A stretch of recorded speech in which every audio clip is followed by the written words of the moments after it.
And అనుకుంటున్నాను. Usually ఈ మధ్య కాలంలో అంటే లాస్ట్ ఒక 7, 8 ఇయర్స్ నుంచి వింటున్న మాట ఏంటి అంటే, మన హ్మ్. తెలుగు సీరియల్స్‌లో ఎక్కువగా బెంగుళూరు ఆర్టిస్ట్‌లొస్తున్నారు. అంటే వాళ్ళ రెమ్యూనరేషన్స్ మన వాళ్ళ కంటే తక్కువుంటున్నాయి. కాబట్టి మెజారిటీ ఆఫ్ ఆర్టిస్ట్‌లు హ్మ్. సో, బెంగుళూరు వాళ్ళే ఉంటున్నారు అనేది వింటున్నాను నేను. Not only Bengaluru. హ్మ్.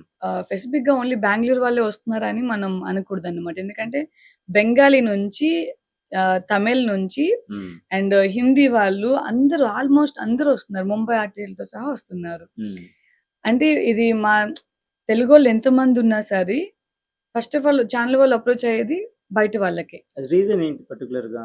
తెలియట్లేదు ఇప్పటికి. ఎందుకంటే అంటే ఎవరో తెలుగు వాళ్ళు కొంతమంది ఆర్టిస్ట్‌లు ప్రాబ్లమ్ చేస్తారు. హ్మ్. ఎలా అంటే నేను ఈ టైంకొస్తాను, ఈ టైంకెళ్తాను. కొంతమంది సీనియర్స్ ఉంటారు. హ్మ్. ఇప్పుడు వాళ్ళకి మనం ఏం అనలేము.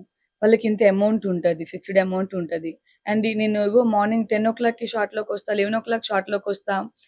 మళ్ళీ నైట్ 7:00కి ఎళ్ళిపోతాను హ్మ్. అని అనేవాళ్ళు పాత యాక్టర్స్ అంటే సీనియర్ మోస్ట్ ఆర్టిస్ట్‌లు ఉంటారు కదా! హ్మ్. వాళ్ళంటారు. హ్మ్. వాళ్ళనేటప్పుడు ఏమైతుందంటే ఏదైతే ప్రశ్న ఉంటుందో అది అందరి మీద వర్తిస్తుందన్నమాట. హ్మ్. అందరి హ్మ్. మీద రుద్దేస్తున్నారు. తెలుగు వాళ్ళందరూ ఇలానే ఉంటున్నారు. ఓకే. సో, నేను వాళ్ళకంటే ఎవరైతే సీనియర్స్ ఉన్నారో లేకపోతే టైమింగ్ పెట్టుకునే వాళ్ళు ఎవరైతే ఉన్నారో వాళ్ళకి కూడా ఒకటే చెప్దాం అనుకున్నాను. ప్రొడ్యూసర్‌కి గూడా ఇంత హ్మ్. అమౌంట్ పెట్టుకుంటారు. మనకి డైలీ ఇన్నిలా మనకు ఖర్చు రావాలని అనుకుంటారు. హ్మ్. ఇప్పుడు ఒక ఆర్టిస్ట్ వచ్చి మార్నింగ్ లేట్ రావడమే లేట్ వచ్చి మళ్ళీ ఈవినింగ్ ఎర్లీ‌గా వెళ్ళిపోతామంటే వీళ్ళకి కూడా చాలా లాస్ అవుతుంది. అవును. సో, నేనేమంటానంటే అందరికీ వర్క్ దొరకాలి. మనం గూడా వర్క్ చేయాలి అని అనుకుంటే ప్రొడ్యూసర్ తరపున గూడా ఆలోచించాలి. హ్మ్. వాళ్ళకి గూడా చాలా మెంటల్ టెన్షన్స్ ఉంటాయి. మనం దాంట్లో ఈ టైమింగ్స్ పెట్టి ఈ టైంకొస్తే ఈ టైంకెళ్ళిపోతానంటే వాళ్ళు ఇటు కాదని చెప్పలేక, అటు అవునని చెప్పలేక, హ్మ్. ఎపిసోడ్స్ ఎక్కువ రాక వాళ్ళు చాలా ప్రాబ్లమ్ ఫేస్ చేస్తారు. హ్మ్. సో, నేను గూడా ఏమంటా అంటే ఎవరో అలా చేశారని చెప్పి అందరికీ అదే నేమ్ తీసుకురావద్దు తెలుగోళ్ళకి అని నేను అంటున్నాను. హ్మ్.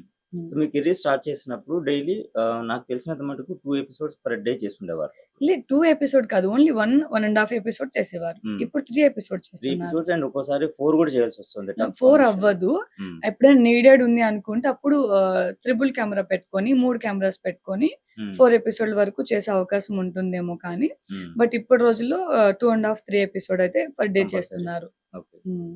సో, ఇప్పుడు మీరు ఒక క్యారెక్టర్ ఒప్పుకున్న తర్వాత ప్యారలెల్‌గా ఇంకొక క్యారెక్టర్ వస్తుంది. అవును. లైక్ ఇప్పుడు 3 సీజన్స్ ఎట్ ఎ టైమ్ చేస్తున్నారు మీరు. అవును. 3 డిఫరెంట్ రోల్స్. సో, అవును. మీరు ఎట్లా ట్యూన్ అవుతారు? అది అలవాటయిపోతుంది. వన్స్ మనకొక క్యారెక్టరొస్తే, ఆ హ్మ్. క్యారెక్టర్ ఒక 1 వీక్ మనం జర్నీ చేస్తాం కదా! వన్స్ మళ్ళీ ఈ సీరియల్‌కొచ్చేటప్పటికి ఇదే క్యారెక్టర్ మనకు అలవాటయిపోతుంది ఆటోమేటిక్‌గా. స్క్రీన్ ప్లే వస్తుంది కదా! ఎవరి డైలాగ్స్ ఏంటి అనేది. ఆ అవును. డైలాగ్ బట్టి, ఆ వెర్షన్ బట్టి మనకి చేంజ్ అయిపోతుంటుంది. హ్మ్. హ్మ్. ఇంకొకటి కాస్ట్యూమ్స్‌కొచ్చేసరికి ఫీమేల్ ఆర్టిస్ట్ పర్టిక్యులర్‌గా సీరియల్స్ చేస్తున్న టైంలో షూటింగ్ టైంలో. అవును. సో, ఎక్కువ ఇబ్బంది పడుతుంటారు అనేది యూజువల్‌గా విన్నాను నేను. బికాస్ అంటే కాంబినేషన్స్ సీన్స్‌లో హ్మ్. కాంబినేషన్ ఆర్టిస్ట్‌లు ఎక్కువున్నప్పుడు and at a time 3 scenes తీయాలి అని అన్నప్పుడు. అంటే మీరు 3 ఎపిసోడ్స్ తీయాలన్నప్పుడు. హ్మ్. మీరన్నట్టు డేలో 2 ½ అండ్ 3 ఎపిసోడ్స్. ఆ టైంలో కాస్ట్యూమ్ చేంజింగ్ ఎక్కువుంటుంది. ఆ టైంలోనే కాకుండా మనకి డే అండ్ నైట్ యెస్. లేతే ఇట్లుంటుంది కదా! అవును. సో, ఆ సీన్స్ ప్రకారం, ఆ సీన్ ప్రకారం మనం చేంజ్ చేయాల్సొస్తుంది డ్రెస్ చేంజెస్. హ్మ్. ఒకప్పుడేముండేది మనకి ఓన్లీ 1 ఎపిసోడ్, 1 ½ ఎపిసోడ్ చేసేవారు కాబట్టి ఎక్కువ మనకి స్ట్రెస్ ఫీల్ అయ్యేవాళ్ళం కాదు. హ్మ్. బట్ ఇప్పటి రోజుల్లో ఏమవుతుందంటే అండ్ నాకొచ్చే క్యారెక్టర్స్ అన్నీ హెవీగానే ఉంటాయి. హ్మ్. లైక్ కాస్ట్యూమ్స్ కావచ్చు, కాస్ట్యూమ్ డిఫరెంట్స్ ఉంటాయి. అండ్ నేను మీరేసుకున్న జ్యువెల్లరీ కూడా హెవీగానే జ్యువెలరీ కనిపిస్తా కూడా ఉంటుంది. డిఫరెంట్ ఉంటుంది నాది. అండ్ బ్లౌజెస్ కూడా వాళ్ళు ఛానల్ వాళ్ళు ముందే చెప్తారు. "అమ్మ నీకు ఈ ప్యాటర్న్ వేయాలి. హ్మ్. నువ్వు ఈ ప్యాటర్న్ వేయాలి" అని చెప్పి. ఒక్కొక్క సీరియల్‌కి ఒక్కొక్క ప్యాటర్న్ వేస్తా నేను. అంటే సారీస్ అటు ఇటు కొంచెం మిక్స్ చేస్తాను కానీ, హ్మ్. బ్లౌజెస్ వరకొచ్చేటప్పుడు ఏ సీరియల్ ప్యాటర్న్ ఆ సీరియల్‌కే వాడాలి. దానికి వేయకూడదు, దీనికి వేయకూడదు. ఇన్ కేస్ వేసామా ఛానల్ నుంచి ఎపిసోడ్ నోట్ చేసుకొని మరి పంపిస్తారు. ఇదక్కడ వాడారు కదా! అని చెప్పి. ఓకే.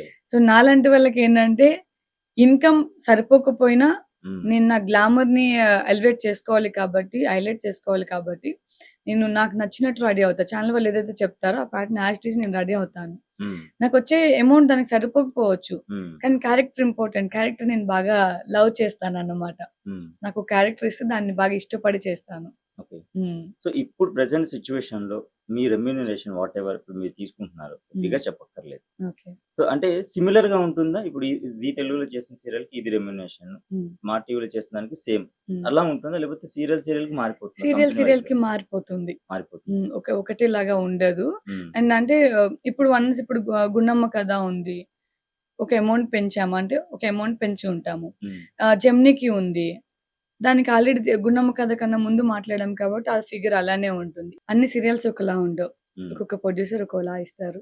హ్మ్. మనం మాట్లాడుకునే దాన్ని బట్టి ఉంటుంది. ఓకే. హ్మ్. ఇప్పుడు మీ రెమ్యునరేషన్ పరంగా సీరియస్ తీసుకుంటుంది సాటిస్ఫైడా? అండ్ వచ్చిన దాంట్లో మీరు ఏమైనా సేవింగ్స్‌లో వెళ్తుందా? అండ్ ఎక్కువ సేవింగ్స్‌లోకి ఖర్చవుతుందా? వెళ్తుంది. నేనెట్లా సేవ్ చేస్తానంటే అమౌంట్‌ని మనం ఎంత ఈఎంఐలు కట్టుకున్నా, ఎంత ఖర్చు పెట్టుకున్నా హ్మ్. సేవింగ్స్ కంటూ అట్‌లీస్ట్ మంత్లీ ఒక 30,000 అయినా పెట్టుకోవాలి హ్మ్. మంత్లీ. నేను ఆ 30,000ని గోల్డ్ ఇన్వెస్ట్‌మెంట్ చేస్తా ఎక్కువ. ఓకే. నాకు అంటే ఫస్ట్ మనం ఏదైతే లేకుండా పుట్టామో హ్మ్. అదే ఎక్కువుండాలని నేను ఆలోచిస్తా ఎప్పుడు. హ్మ్. ఇప్పుడు నీకు ఇల్లు లేదు. ఇల్లు కట్టుకున్నావు. గోల్డ్ లేదు.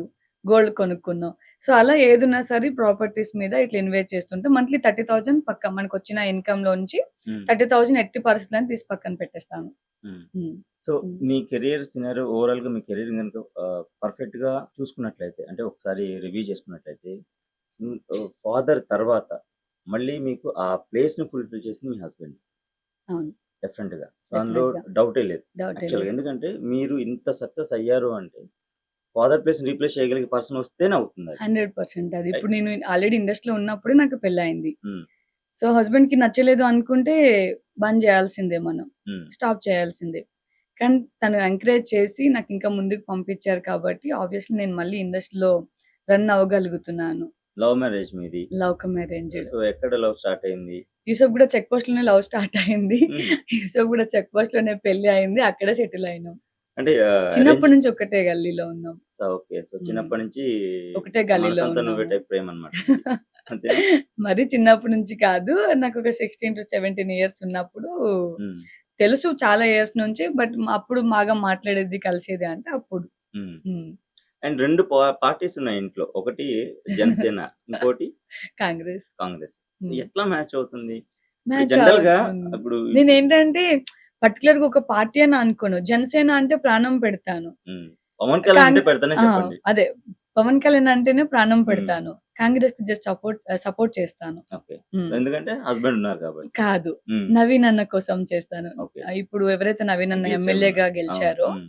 నవీన్ అన్న కోసం మాత్రమే కాంగ్రెస్‌కి సపోర్ట్ చేస్తాను. ఫర్దర్‌గా నాకు అంటే ఈ పార్టీ, ఆ పార్టీ అని ఏం లేదు. జనసేన అయితే మాత్రం నాది. హ్మ్. ఎందుకంటే పవన్ కళ్యాణ్ గారు ఉన్నారు కాబట్టి. సో, హ్మ్. కాంగ్రెస్ కూడా ఎందుకు సపోర్ట్ చేశాను అంటే నవీన్ అన్న ఉన్నాడు కాబట్టి. హ్మ్. అంతేగాని నేను పార్టీలకెప్పుడు ఏమంటారు ఎంకరేజ్ చేయను. హ్మ్. ఇంట్రెస్ట్ పెట్టను.